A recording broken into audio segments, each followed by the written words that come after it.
దగ్గర నుంచి చూసిన వ్యక్తి నేను.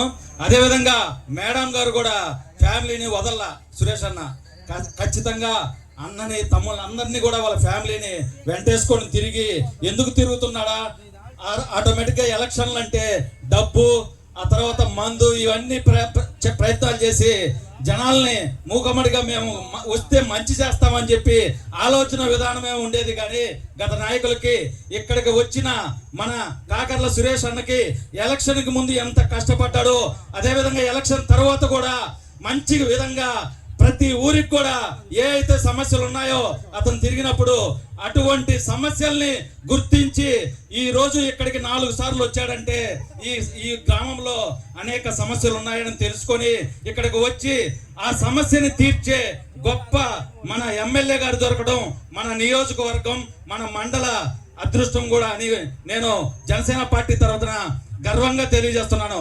అదేవిధంగా ఈ ప్రభుత్వం రాగానే 2 నెలల్లోనే పవన్ కళ్యాణ్ గారు, చంద్రబాబు నాయుడు గారు, అదేవిధంగా రాష్ట్ర మంత్రి వర్గం ఇది మా మంచి ప్రభుత్వం అని చెప్పారు. ఎందుకు చెప్పారంటే మా యొక్క విజనరీ కష్టపడే తత్వం ఇవన్నీ ఉన్నాయి కనుకే వాళ్ళు 6 నెలల్లోనే మీకు ప్రజలందరికీ కూడా మాట ఇచ్చారు. ఆ మంచి ఫలితాలే ఈరోజు నియోజకవర్గాలలో, అది ఆంధ్ర రాష్ట్ర 175 నియోజకవర్గాల్లో మనదైన మన ఎన్ఆర్ఐ గారు ఎప్పుడో వైసీపీ వాళ్ళు అంటుంటారు, అన్నయ్య వైసీపీ కార్యకర్తలకి నాయకులకు ఒకటే తెలియజేస్తున్నాం, ఎక్కడైతే ప్రతి విలేజ్ అడుగడుగును కూడా సురేష్ అన్నకి 8 మండలాల్లో మారుమూల సమస్యలన్నీ గుర్తించారు. ఆ సమస్యల్ని మేము పనిచేసే విధానంలో ఉన్నాం, కానీ మీరు విమర్శించినా మేము పెద్దగా పట్టించుకోం.